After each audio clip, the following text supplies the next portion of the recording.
인간은 선악과를 따먹는 이후에 죄 가운데 놓이게 되었고 사망 가운데 놓이게 되었고 더 나아가서 사단의 노예가 되었죠. 그래서 우리 스스로 인간 스스로 구원할 수 없는 구원받을 수 없는 그런 상황 가운데 놓이게 되었다. 그래서 아무리 선한 일을 많이 하고 도를 많이 닦는다 할지라도 하나님의 거룩함에 이르면 구원에 이를 자가 아무도 없다. 그래서 죄의 값을 치러야 비로소 해결되어지는데 그 죄의 값을 우리 스스로도 해결할 수가 없다라고 하는 것이죠. 그래서 거기 그 우측의 도표에 보면 인간의 죄를 짓고서 그 선행을 통해서 구원에 이뤄보려고 또한 여러 가지 종교를 통해서 교육을 통해서 도덕적인 그런 것을 통해서 하나님의 거룩함에 이를 수가 없었다. 다 사망 가운데 놓일 수밖에 없었다. 인간 스스로 아무리 많은 선행과 종교와 교육과 도덕을 통해서도 죽음을 사망을 이길 수가 없었다라고 하는 것이죠. 그런데 이처럼 죄와 사망은 사단의 노예가 되어 영원히 멸망할 수밖에 없는 그 인간을 구원하기 위해서 하나님께서 주도권을 가지시고 움직였다. 어떻게 움직이셨습니까?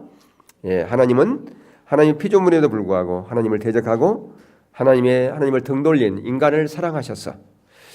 그 인간을 구원하기 위해서 누구를 보냈어요? 하나님 그분 자신이 오신 거죠. 그분 자신이 인간의 몸으로 이 땅 가운데 오셨다라고 하는 것입니다.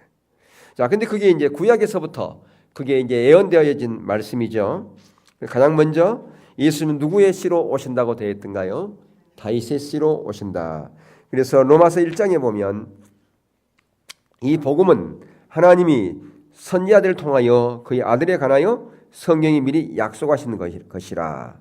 그의 아들에 관하여 말하면, 그러니까 여기서 선지자는 구약의 선지자를 얘기하는 거예요. 이제 또 사도와 선지자가 또 나와요. 성경에 보면. 그러니까 이제 혼돈해서는 안 돼요. 왜냐하면 구약의 선지자 그러면 다 뭐 에레미야 선지자나 이사야 선지자나 다 그러는데 신약 성경에도 선지자가 나오고 또 사도와 선지자가 나온단 말이에요. 근데 이제 미리 말씀드리면 선지자는 두 가지 형태의 선지자가 있다. 구약의 선지자와 신약의 선지자는 전혀 다르다. 신약의 선지자 누가 있었어요? 세례 요한은 구약 사람이에요. 신약의 선지자 누가 있어요? 신약에 몰라요? 아가보 선지자. 아가보 선지자 나와요 안 나와요? 나오죠. 예루살렘이 흉년될 것을 예언했지 않습니까? 그래서 사도 바울이 이방인 교회에서 구제 헌금 걷어서 예루살렘 가잖아요. 자, 그 아가보는 구약의 선지자하고 같은 선지자다 틀리다. 그럼 뭐 어떻게 틀린 거예요?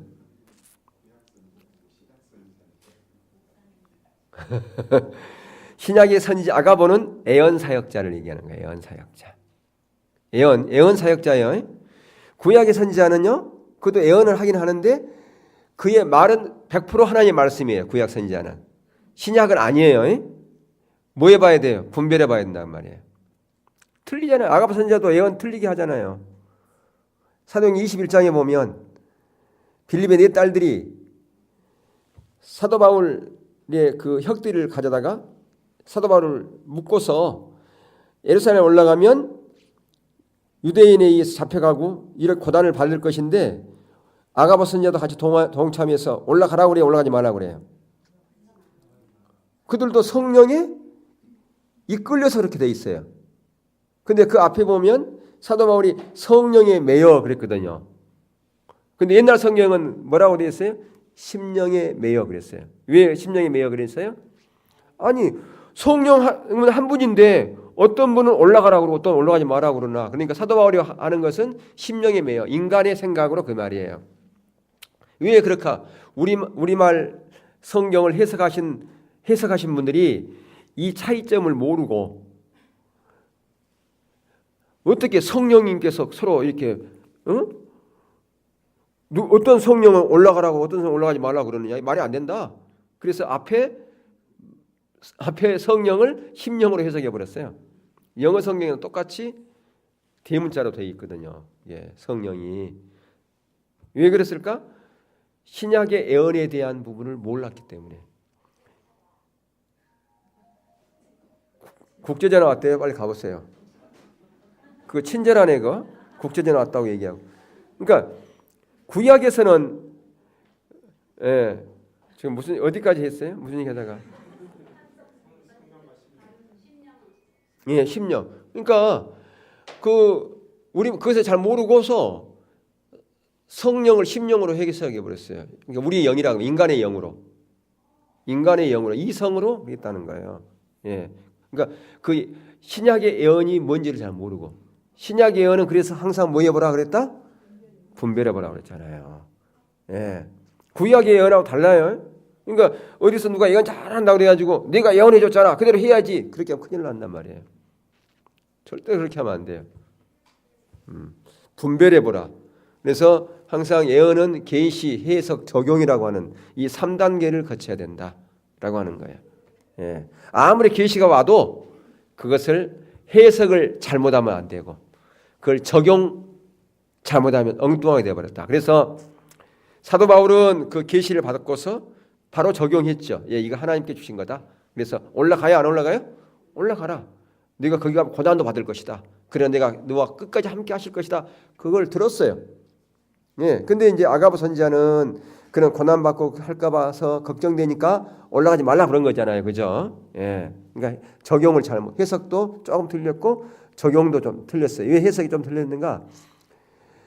유대인들이 바울을 잡아가려고 그러니까 그를 보호하기 위해서 로마 군인들이 그를 보호하기 위해서 잡아갔잖아요. 그죠? 예. 그러니까 해석도 좀 달랐어요. 그럼 적용은 더 달랐죠. 그럼 왜 신약에 그렇게 아가보 선지자 같은 사람들이 그렇게 빌립의 네 딸들의 예언한 자들인데 그 틀린 거 얘기해놨어요. 성경에. 왜? 틀린 게 들어있어요. 뭘 우리에게 교훈해 주는 겁니까? 신약의 예언은 봐라. 이렇게 틀릴 수도 있다. 그렇게 분별해 봐야 돼. 이걸 보여주려고 그랬다. 그 말이에요. 그러니까 구약의 선지자와 신약의 선지자는 달라요. 이게요. 그래서 나중에 사도와 선지자 이렇게 나오면 그 선지자는 아가보 선지자 같은 예언사학자 얘기하는 거예요. 이해되시죠? 그래서 요즘에도 공일번에도 보면 사도 선지자, 사도 누구누구 선지자 누구누구 나오잖아요. 이건 뭘 하신 분들이 이런 걸 광고 낼까요? 신사도 운동하신 분들이. 신사도. 우리 교단에서는 신사도 2단으로 정제되어 있잖아요. 그죠? 예. 그러니까 우리는 뭐래요? 그런 사도적인 오늘날에도 사도성은 있을 수 있어요. 그런 성격은. 그런데 문제는 그 사도를 누가 임명해요? 임명할 사람 누가 있어요? 오늘날 아무도 없어요. 사도로 임명할 사람. 그러니까 문제라 그 말이에요. 그래서 그 부분에서 캐션 마크가 있는 거예요. 사도로 누가 임명해 주겠습니까? 예수님이 임명해야 되는데 꿈에서 나타나서 임명했을까요? 자, 그래서 이 복음은 하나님이 선지자들을 통하여 그의 아들에 관하여 성경이 미리 약속하신 것이라. 그의 아들에 관하여 말하면 육신으로는 다윗의 혈통으로 나셨고, 그러니까 선지자를 통해서 다윗의 혈통으로 날 것이라고 예언했다고 안 했다고요? 예언하셨고, 성결의 영으로는 죽은 자들 가운데서 부활하사 능력으로 하나님의 아들로 선포되셨으니 곧 우리 주 예수 그리스도라. 예. 그러니까 여기 두 가지 형태죠. 다윗의 육신으로는 다윗의 형통, 그다음에 영으로는 죽은 자 가운데서 부활하사 능력으로 하나님의 아들로 선포됐다. 그 말이에요. 이해되세요? 예. 그러니까 육신으로는 누구의 혈통으로? 다윗의 형통으로. 영적으로는 하나님의 영으로. 예. 여러분들 가끔 요즘 뭐 이렇게 이런 그 인터넷이라든가 이런 데서 보면 그 어디에 그 예수님을 이렇게 십자가 달라 죽으실 때 몸을 얼굴을 세마포로 쌓아놓은 것을 어디 보관해 놓은 어디가 있는가 봐요. 근데 거기에 혈흔 자국을 이렇게 연구해 봤더니 염색체 수가 23개밖에 없더라는 거예요. 그런 얘기 들어봤어요? 못 들어봤어요? 예. 원래 사람의 염색체 수는 몇 개예요? 예? 23쌍? 맞아요, 시연이? 예. 근데 어떻게 23개밖에 없어? 그래서 이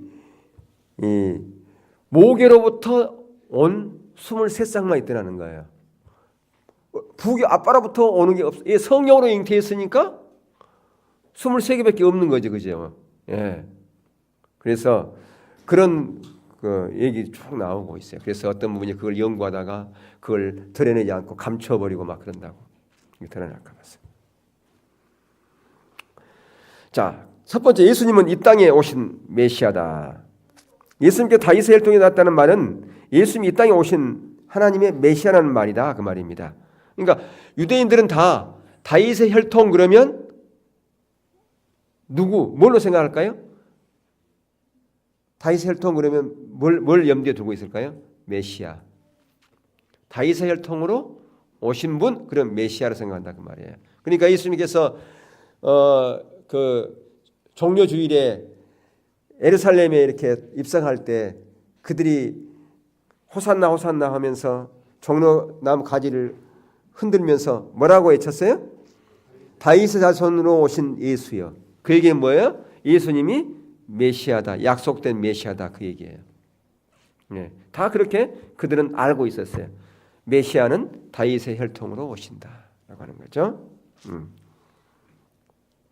그래서 예수님 이 땅에 오신 구약의 예언된 메시아라는 사실은 예수님을 통해서 성취된 구약의 예언들만 보아도 알 수가 있는데, 자, 예수님 이 땅에 계셨을 때 그분이 일거수일투족은 구약에 나오는 예수님의 예언을 성취하신 것이다.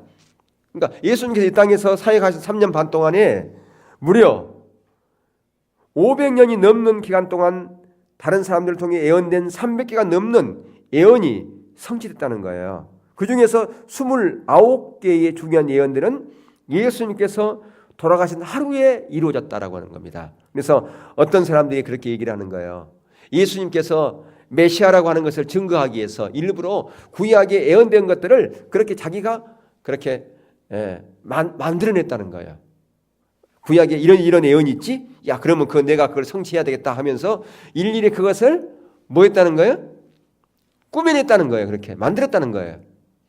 예. 근데 여러분들 한두 개도 하기 힘든데 3년 반 동안 500개가 넘는 예언을 그렇게 만들어낸다? 그게 가능하겠어요? 예. 어떤 사람들은 그렇게 얘기한다는 거예요. 한두 개도 아니고요. 300개가 넘는 많은 예언들을 그런 식으로 짜 맞추는 것이 가능하지 않다라고 하는 겁니다. 그리고 더 나아가서 어떤 예언들은 그것들의 성취에 대해 예수님이 아무런 통제력을 가지고 있지 않은 예언들이었어요. 그러니까 무슨 얘기냐면 예수님께서 아무런 통제력, 그러니까 그런 예언을 이렇게 짜집게 하려면, 의도적으로 만들려면 그분께서 의도를 갖고 하려고 해야 되는데 아무런 자기의 의식도 없고 자기가 자의적으로 뭐 할 수 있는 그런 상황이 아닌, 묶여 있을 때, 채찍에 맞을 때, 십자가 달려 돌아가실 때 그런 예언들이 몇 개 이루어졌다고요? 29개가 이루어졌다고. 또 하루 만에 그렇게 이루어졌던 것도 있고. 그게 어떻게 가능하겠냐 그 말이에요. 자기가 묶여 있는 상태에서 자유로 아무것도 할 수 없는 상태에서 어떻게 그 수많은 예언들이 그렇게 이루어질 수 있냐 그 말이에요. 그것을 짜 맞췄다면. 그렇지 않아요? 예. 그리고 나무에 달려 돌아가실 것, 그분이 태어나실 장소, 그분이 묻힐 장소 등 많은 예언들이 전혀 그분이 꾸밀 수 있는 내용들이 아니라고 하는 겁니다. 그분이 아직 태어나지도 않았는데 어떻게 누가 꾸며요 그것을? 아기 때 자기가 꾸몄다는 얘기예요. 그냥 그 말이 안 되죠. 자, 그래서 예수님이 이 땅에 오신 하나님의 메시아, 즉 그리스도라는 믿음은 우리의 구원을 위해 필수적인 요소다. 그러니까 이게 믿어져야 내가 구원받는 사실이 신뢰가 되는 거예요. 이게 안 믿어진다. 예수님이 진짜로 이 땅 가운데 메시아로 오셨을까? 그거에 대한 의심이 있는데 내가 구원의 확신이 생겨야 안 생겨요? 불가능하죠. 예. 그게 믿어져야 내가 구원의 확신의 자리로 가게 되는 거다 그 말입니다. 그래서 요한일서 5장 1절에 보면 예수께서 그리스도의 심을 믿는 자마다 하나님께로부터 난 자니 그랬어요. 그러니까 예수께서 그리스도 나를 구원한 메시아라고 하는 사실을 믿는 자마다 하나님께로부터 난 자래요. 예, 그러니까 하나님께 난 자가 아닌가는 다른 게 아니에요. 예수님께서 나를 위해서 십자가 죽으신 진정한 메시아인가 아닌가가 신뢰가 되면 나는 어디서부터 난 자예요? 하나님으로부터 난 자예요. 아멘. 여러분이 지금 그것이 신뢰되면 여러분은 하나님으로부터 난 자예요. 아시겠어요? 예, 그것만 붙들고 그 정체성이에요. 그게 흔들리지 말아야 돼요. 나는 하나님으로부터 난 자다. 대단하잖아요, 그죠? 예. 되게 어떤 사람들은 자기 가문을 소중히 여겨요. 가문. 내가 어떤 가문인데 우리 집 지금 그분은 이제 돌아가셨지만 그 부형님은 진사 가문에 대해서 엄청난 자부심이 있었어요. 그래서 그분이 그 집안에 뭐 했냐 그러면 그 시향 모시고 막 하고 그런 거 있잖아요. 거기에 그 맡아 사는 사람 뭐라고 그러는데, 예? 그걸 맡아서 자기가 했어요. 산지기는 아니고 여기 서울 살았으니까 그 뭐라고 잊어버렸네요. 그걸 했어요. 앞장서 가지고. 그런데 이제 자기가 이제 연료하고 그러니까 자기 조카인가 누구에게 그걸 줬대요. 근데 조카가 암에 걸렸어요. 부인도 암 걸리고. 그러니까 이분이 그런 거예요. 내가 그렇게 조상을 모셨는데 나에게 돌아온 거 아무도 없더라. 그리고 그 조카가 그렇게 했는데 어떻게 암 걸려? 조상이 도와주면 암 안 걸리지? 조상이 그거 아무 필요도 없어. 그래서 예수 믿었잖아요. 그래 그게 나온 거예요. 아무런 필요도 없더라. 그거 조상이 진짜 우리를 도와주면 안 그래야지. 헛것하고 그렇게 해서 그분이 예수 믿고 돌아가셨는데요. 예. 근데 그분이 얼마나 그 진사 가문에 대한 자부심이 있었는지 몰라요. 근데 무슨 말씀 드리려고 그러냐면 여러분들은 진사 가문도 아니고 누구의 가문이에요? 하나님의 가문이라면 하나님의 가문. 야, 진사 가문하고 하나님 가문하고 이거 상대가 안 되잖아요. 상대 돼야 안 돼요? 안 되잖아요. 진사 가문. 하나님의 가문인데. 아, 참 대단하잖아요. 그래서 여러분의 성은 영적인 성은 무슨 시예요? 하시예요, 하시.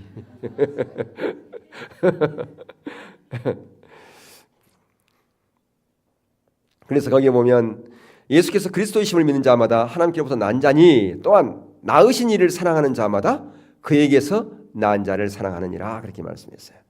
예. 여기서 난다는 말은 구원받은 자 얘기하는 거예요.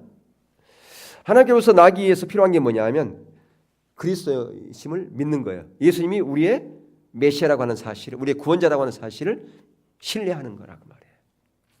예. 자, 두 번째, 예수님은 다윗에게 주신 언약의 성취하러 오신 메시아다라고 하는 것이죠. 예.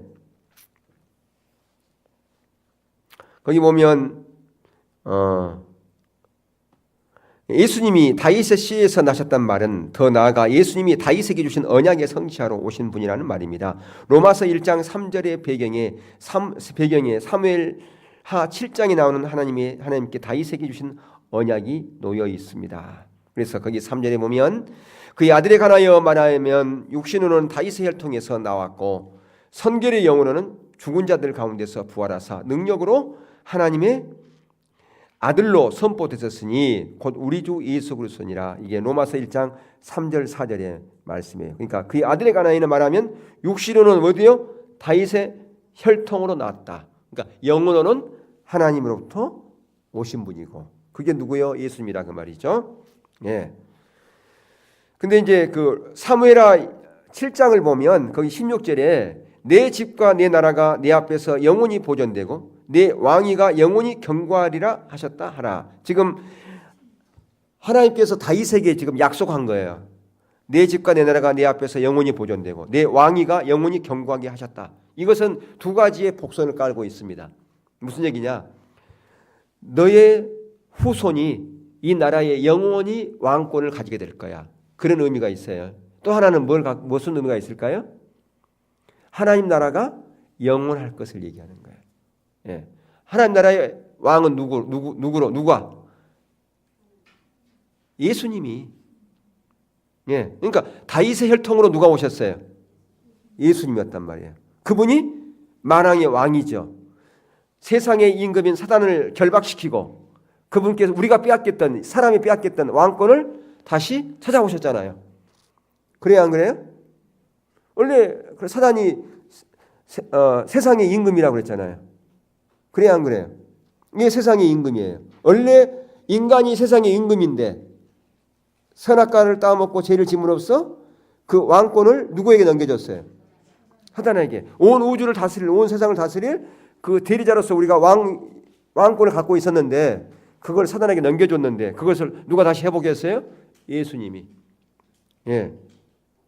그래서 그 왕위가 영원하리라. 그러니까 이건 두 가지 의미를 갖고 있다 그 말이에요. 내 집과 내 나라가 내 앞에서 영원히 보존되고 내 왕위가 영원히 경고하리라. 근데 지금 다윗의 왕 영적으로 말고 육적으로 다윗의 왕이 지금 있어요, 없어요? 이스라엘. 지금 현재 이스라엘의 왕이 있어요, 없어요? 거기 대통령이 있는가요? 국무총리가 있는가 모르겠는데 수상이 있나 모르겠는데 그거 다윗의 왕이 아니란 말이에요. 그렇죠? 근데 여기 보면 영원히 보존되고 내 왕위가 영원히 경고하리라 그렇게 얘기했죠.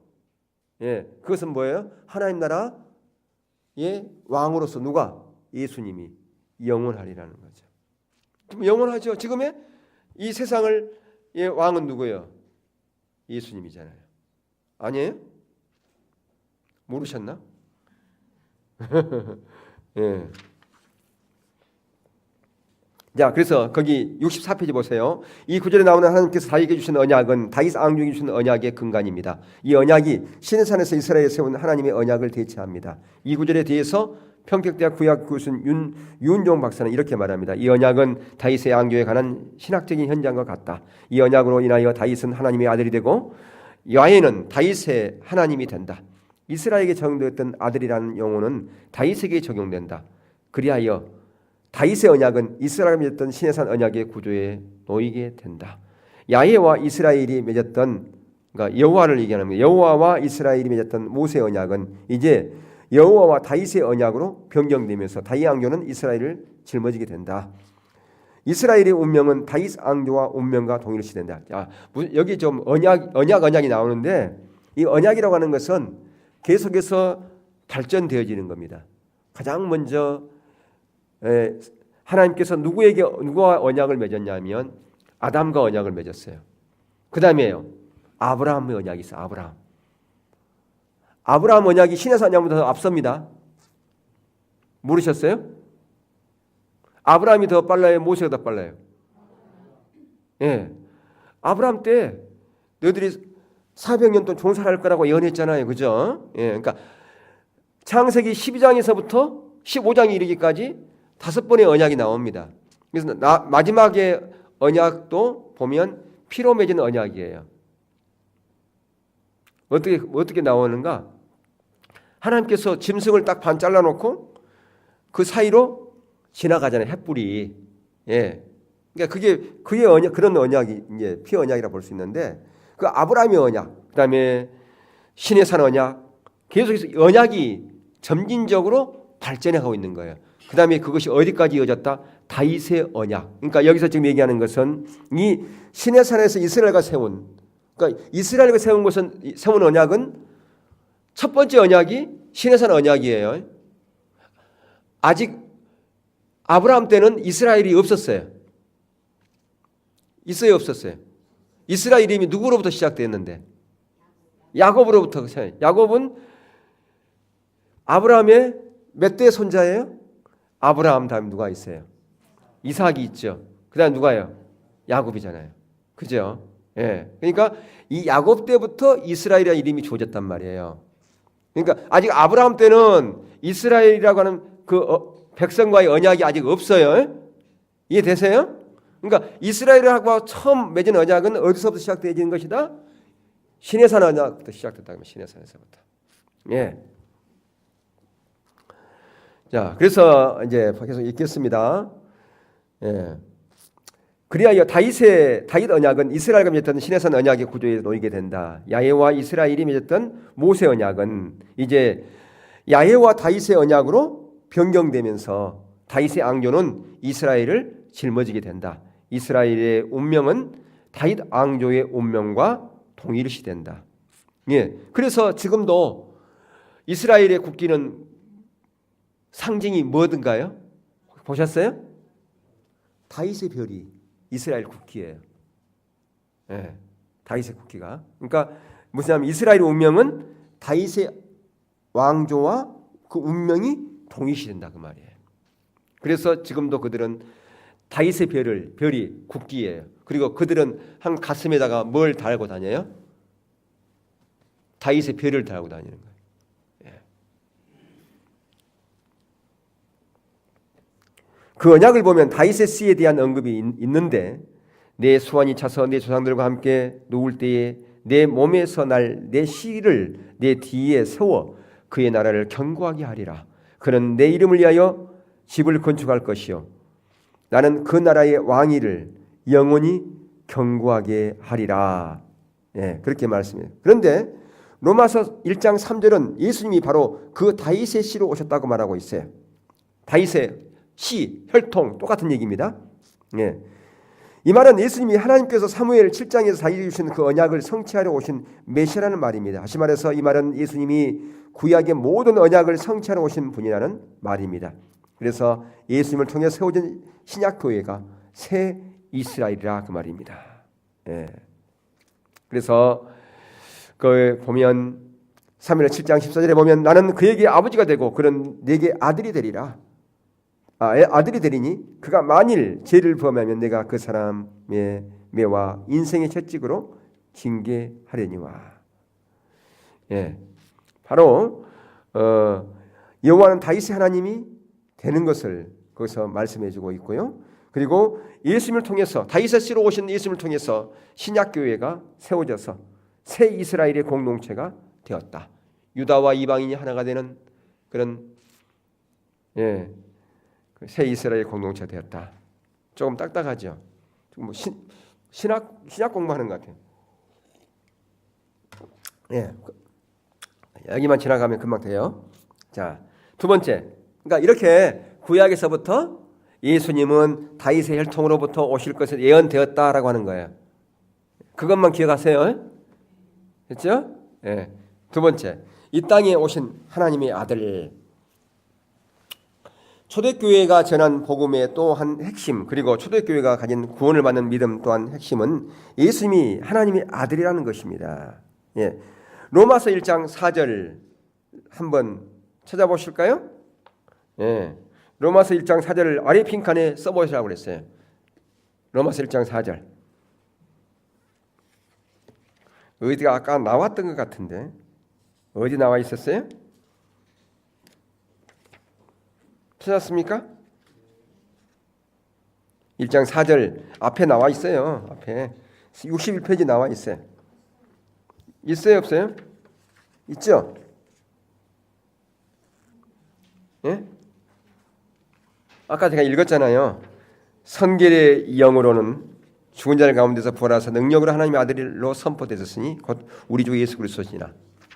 그러니까 지금 로마서 1장 2절에서 4절까지는 지금 뭘 얘기해? 육신으로는 다윗의 씨, 영으로는 하나님의 아들. 다 써봤어요? 있죠 거기? 네.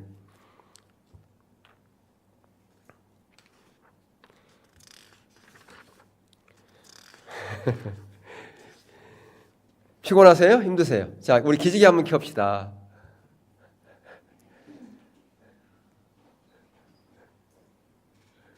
그냥 켜고, 예.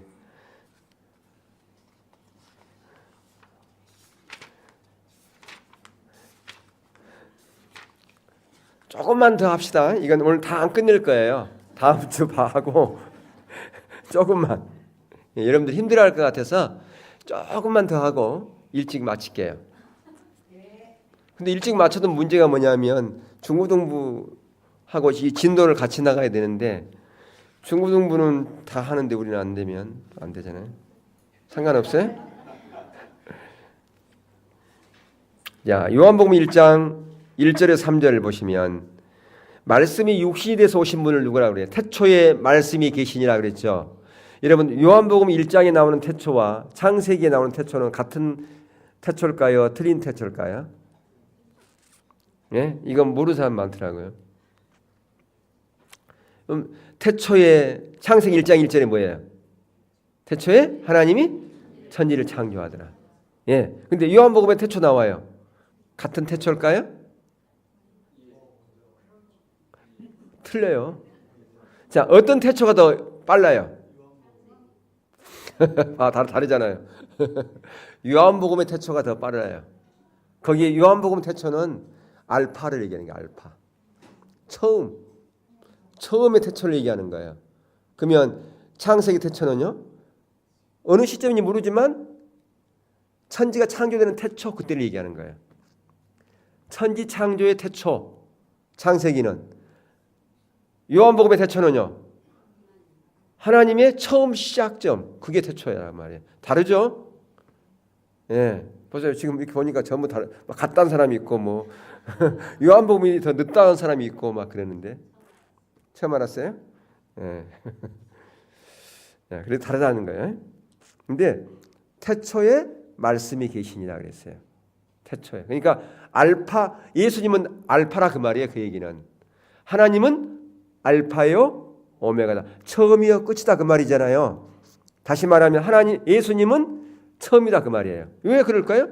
그분이 하나님이니까. 예수님이 몰랐어요? 하나님인지 예수님이? 그러니까 처음이지 알파지.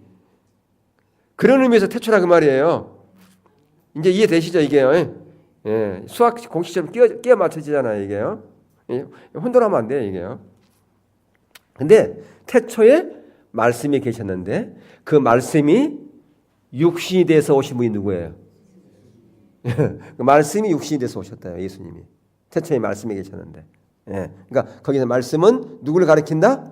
예수님을 가리킨다는 거야. 예, 그러니까 말씀이 육신이 돼서 이 땅 가운데 오셨다는 거예요 예수님께서. 그게 지금 요한복음 1장 1절에서 3절에서 얘기하는 거예요 지금. 예. 자, 근데 시내산에서 모세에게 하나님이 자신을 소개할 때 예, 뭐라고 그랬냐 그러면 I am who I am 그랬어요. I am이라고 하는 건 뭐냐면 하나님은 영원 전부터 영원까지 현재적으로 스스로 계신 분이다라고 하는 거거든요. 그러니까 하나님은 처음과 끝이 알파야 오메가 영원히 스스로 계신 분. 하나님에게는 영원 전부터 영원까지 현재라는 그 말이에요. I am이라고 하는 것이고요. I am. 예. 근데 이제 이 I am이라고 하는 거 정가설을 붙여가지고 유일한 길, 유일한 진리, 유일한 생명. 다른 말로 인자 또 그렇게 얘기를 해요. 예. 그러니까 그 I am이라고 하는 것은 유일한 길이요, 유일한 진리요, 유일한 생명이라 그런 뜻이에요. 누구에게 쓰는 단어라고요? 하나님께 쓰는 단어란 말이에요. 근데 그것을 예수님께 신약에 와서 자기에게 그렇게 적용을 했어요. 왜 그렇게 적용했을까요? 그분은 하나님의 본체시고 처음이요 나중이니까 태초에 계신 분, 말씀으로 계신 분이 이 땅 가운데 오셨으니까 육신으로. 이해되세요? 그러니까 예수님도 하나님이 그런 것처럼 I am이라고 썼다 그 말이에요. 예. 그래서 빌립보서 2장 5절과 8절을 보면 하나님의 본체, 예수님이 하나님의 본체라 그렇게 얘기를 하고 있어요. 자, 한번 찾아볼까요? 빌립보서 2장 5절에서 8절 한번 찾아보세요. 제가 혼자 떠드니까 그게 성경에 없는 말을 혼자 얘기한 거 아닌가 그렇게 생각하는 사람이 있는 것 같기는 아닌 것 같고 혹시라도 의심할까 봐. 자, 2장 5절. 너희 안에 이 마음을 품으라 곧 그리스도 예수의 마음이니 그는 근본 하나님의 본체시나 하나님과 동등됨을 취할 것을 여기지 아니하시고 오히려 자기를 비워 종의 형체를 가져 사람들과 같이 되었고, 그랬죠? 여기 보면 보세요. 예수님을 하나님이 뭐라고 표현하고 있어요? 본체. 예. 그분이 이 땅 가운데 오셨다 그 말이에요. 어떻게 오셨어요? 하나님 예수님이 자기를 비워 종인 인간의 형체로 오셨다라고 이렇게 말씀하고 있습니다. 예. 그래서 골로새 1장 14절 17절을 보면 예수님을 하나님의 형상이다 그렇게 얘기했어요. 본래 하나님을 본 사람이 없으되 아버지 품속에 있는 독생하신 하나님이 나타나셨느니라. 그것도 요한복음의 1장 18절에서 그렇게 보이지 않는 하나님의 형상, 그것을 예수님을 통해서 우리 가운데 보여주었다 그렇게 말씀하고 있거든요.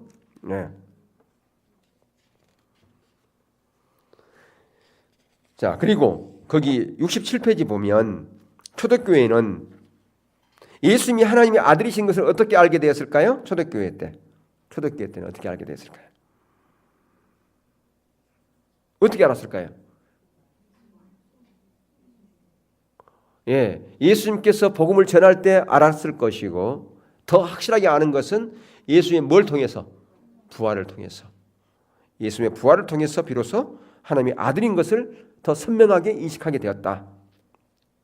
자, 그래서 기독교 기원 분야에서 매우 훌륭한 학자였던 독일 티빙겐 대학의 마틴 행겔 교수는 초대교회가 자신들이 선포하는 복음의 메시지를 간략하고 효과적으로 정리해서 선포했는데, 그들은 그것들을 다윗의 세 가지 출처에서 얻게 되었다고 매우 잘 말하고 있습니다. 자, 첫 번째 뭡니까? 현재 자신들이 경험하고 있는 부활하신 주님. 두 번째가 예수님 자신이 메시아심에 대해서 가르치셨던 말씀들에 대한 기억. 세 번째가 유대인들이 누구나 기억하고 외우고 있던 메시아에 관한 시편들.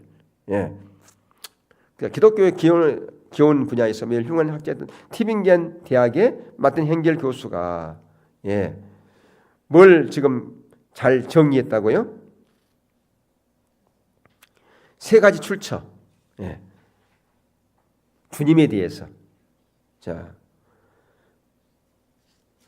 어떤 면에서 기독교 신앙의 모든 출발점은 예수님의 부활이라고 할 수 있습니다.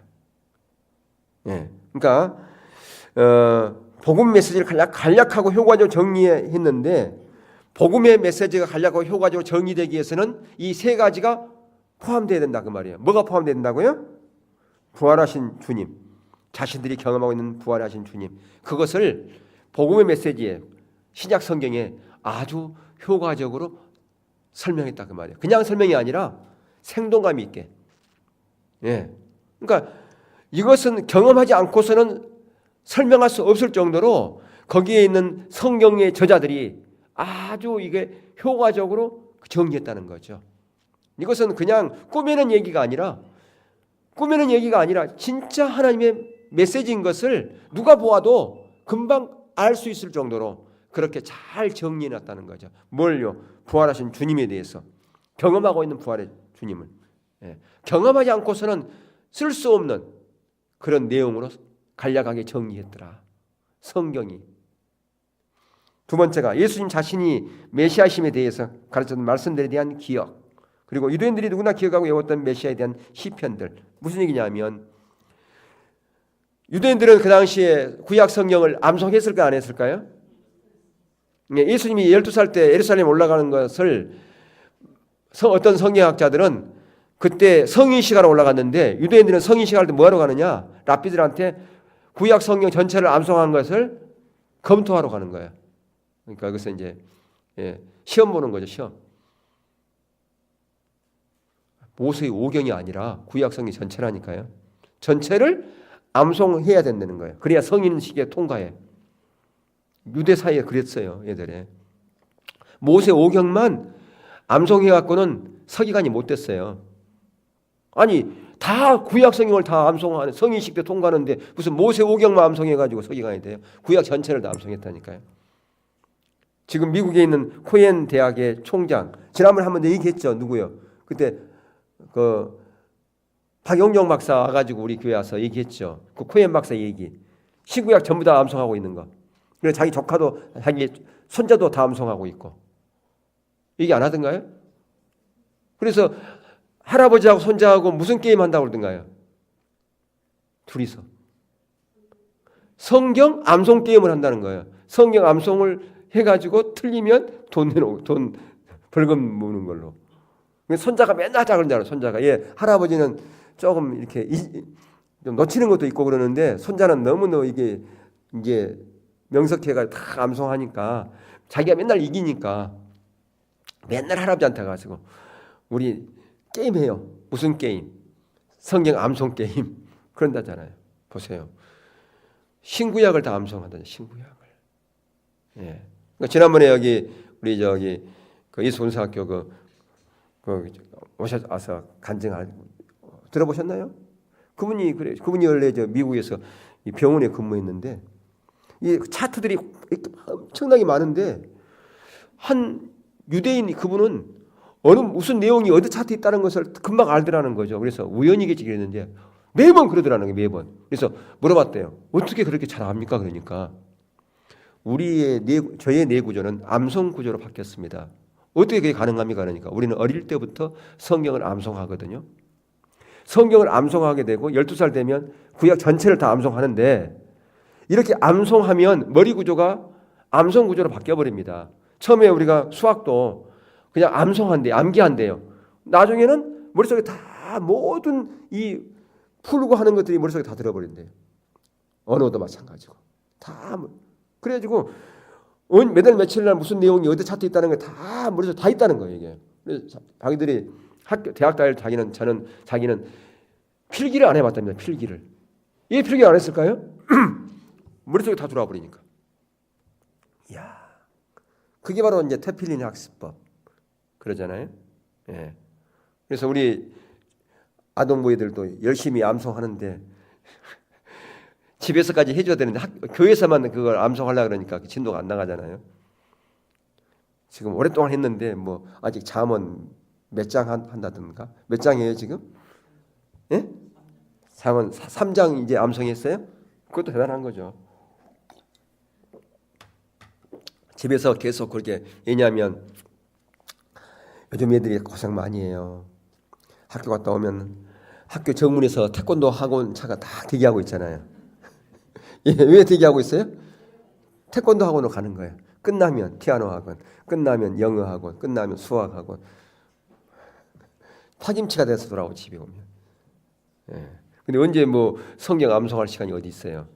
근데 유대인들은 성경 암송을 한다잖아요. 학원도 안 보내고. 근데 다 머리가 어느 순간에 딱 돼가지고 한 번만 보면 다 암송하는 데 돼버려요. 그냥 수학 학원 안 가고 영어 학원 안 가도. 예. 그러니까 우리가 그 성경만 암송하는 학원이 필요해. 그것만 하면 된단 말이에요. 예. 지금 그러니까 이 유대인들은 다 메시아가 어떻게 오실 것을 다 알고 있었죠. 구약에 특히 시편에 그런 부분이 많이 있었으니까. 예. 그래서 어떤 면에서 기독교 신앙의 모든 출발점은 예수님의 부활이라고 할 수 있습니다. 예수님이 십자가 돌아가신 후에 흩어져서 두려워 떨고 있는 제 아들은 예수님께 부활하셔 다시 불러 모으셨습니다. 제 아들은 예수님의 부활을 통해 예수님이 근본적으로 어떤 분인지 알게 되었고 예수님의 십자가가 죽음과 부활의 의미도 알게 되었습니다. 그 모든 것의 출발점이 바로 예수님의 부활이었습니다. 예. 그러니까 예수님의 부활이 그만큼 기독교에 있어서 획기적인 한 면을 장식했다고 보다도 핵심적인 것이다. 기독교의 핵심이 뭐다? 부활이다라고 하는 거예요. 예.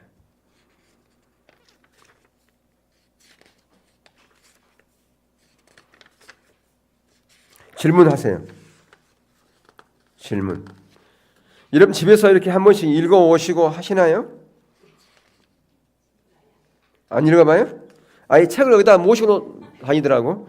여러분들 지금 집에다 모셔둔 사람들은요 책 2권 사야 돼요. 요즘 초등학생들이 있잖아요. 책 다 2권씩 있어요. 모르셔서 2권씩 있는지? 왜 2권씩 있을까요? 집에 하나 학교에 하나. 그래서 학교에 책 안 갖고 가요. 예, 학교에 책이 있으니까. 여러분들 여기다 무거우면 놓고 다니는 건 좋은데 집에도 하나씩 있어야 돼요. 집에서 공부할 책. 그러려면 여기다 놓고 가시라고 말이에요. 요즘 초등학생들은 얘 그러냐 그러면 무겁다고. 얘들 키 안 큰다고. 근데 여러분들 키 다 컸어요 이제. 그걸 이런 염려 전혀 없어요. 걱정 안 해도 된다고요. 자, 사도 바울 같은 경우 보세요. 사도 바울은 그런 참 대단한 사람이잖아요. 그런 그 당시에 바리새인 가정이 태어났어요. 바리새인들은 정말 신앙생활 잘하기로 유명한 그런 가문이잖아요. 바리새인들이니까 하나님의 말씀대로 살려고 노력했다는 그런 가문이잖아요. 그리고 어려서부터 그렇기 때문에 율법을 철저하게 공부했을 거 아니겠습니까? 성경도 암송했고, 그리고 그 당시 유명한 랍비 중에, 그러니까 오늘로 말하면 참 대학 제일 좋은 대학 중에 제일 좋은 대학 나왔다 그 말이에요. 가말리알 문화에서 교육받았어요. 예. 그리고 하나님에 대한 열정도 아주 뛰어난 사람이었어요. 예. 그래서 그가 하나님의 그 영광을 위해서 자기 몸을 바쳐서 앞장서겠다 그래가지고 그가 한 일이 뭐예요? 예수 믿는 자 잡아 죽이는 것이었잖아요. 예? 왜냐하면 그 당시 바울은 예수 믿는 자가 이단으로 생각했거든요. 유대교 이단. 하나님을 욕되게 한 무리다 생각했단 말이에요. 그래서 내가 하나님을 위해서 무엇을 할까 고민하다가 내가 앞장서 그 일을 하리라. 그렇게 결단하고 예수 믿는 자들을 잡아 죽이는데 앞장서 스데반 죽이는데 앞장섰고, 더 나아가서 이제 다른 나라까지 원정가 다마스까지 원정가 가려고 그렇게 지금 지도자들의 허락하에서 지금 가고 있다가 어떤 일이 났어요? 사도행전 9장에 보면 그가 다메섹에서 부활하신 예수님을 만나잖아요. 그죠? 예. 근데 거기 봅시다. 68페이지 보세요. 그런데 그가 다메섹으로 가는 도중에 부활하신 예수님께서 그에게 나타나셨습니다. 그때 시간이 정오쯤 되었는데 공해가 전혀 없던 그 시절 사막 지역의 정오의 태양보다 더 밝은 영광의 빛 가운데서 예수님이 그에게 찾아오신 것입니다. 그 강력한 빛 앞에 그의 눈은 멀게 되었고 그는 탁월한 말에서 떨어졌습니다. 당연히 그는 영광으로 덧입혀지신 신적인 존재를 만나고 있다는 강한 의식으로 사로잡혔을 것이고, 그래서 예수님께 주여 이십니까? 라고 물었어요. 그때 예수님께서 나는 내가 박해하는 예수다라는 그 음성을 들었고, 그 순간 그는 영광으로 덧입혀진 신적인 존재가 베드로와 12 제자들에게 나타나신 부활하신 예수님이라는 사실을 알게 되었다 그 말이에요. 얼마나 큰 충격을 받았겠어요. 예. 지금까지 바로 이 베드로와 이런 예수님의 제자들이 믿는 그 예수가 사단의 계수라고 생각했는데, 그 예수님께서 자기 직접 나타나셔서 네가 핍박하는 예수다라고 그렇게 했을 때 엄청난 큰 충격을 받았을 거예요. 그래서 그가 그 충격으로 인해서 3일 동안 아무것도 먹지 못했어요. 예, 어쩌면 먹을 생각 없었겠지요. 엄청난 충격이니까. 예, 지금 내가 이제까지 믿었던 것이 다 거짓이고 헛된 것인데 이게 뭐란 말이냐.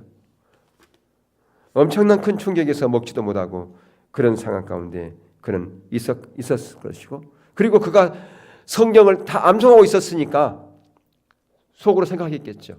과연 이게 왜 이런 일이 있을까? 과연 내가 믿는 성경에 과연 이게 맞는 진리인가? 생각했을 거예요. 묵상했을 거예요. 그러면서 그가 두 성경을 생각했겠죠. 어디요? 에스겔서와 다니엘서의 그 부분을 묵상했을 거라 그 말이에요. 예. 자, 그러면 에스겔서와 다니엘서가 무엇을 말하고 있는지를 궁금하죠? 예? 궁금하면 여러분들이 한번 봐. 읽어보라고 뭐라고 되어 있는지 숙제 하면 에스겔서에서 뭐라고 얘기하고 있고 다니엘서에서 뭐라고 얘기했는지 그걸 보면서 아 그렇구나. 여기서 나타난 이분이 이거구나. 딱 거기 자기가 경험한 그게 말씀으로 비춰봐야 딱 그 말이에요. 보세요. 놀라운 체험을 했어요. 누가? 지금 바울이 근데 아무리 놀라운 체험을 했어도 어디에 비춰봐야 돼요? 말씀에 비춰봐야죠. 과연 이것이 옳은 것인가? 내가 체험한 것이 과연 성경적인가? 비춰봐야 되잖아요. 여러분들이 보시라고요. 지금 다메섹에서 만난 그 예수님의 그런 모습과 지금 여기 에스겔과 다니엘서에 나온 그 모습과 어떤 부분이 일치하고 있는지를 보시란 말이에요. 아멘? 예. 그래서 이것은 다음 주에 살펴보도록 그렇게 하겠습니다. 아멘? 좋지요. 빨리 끝나니까. 예. 제가 기도하고 마치도록 그렇게 하겠습니다.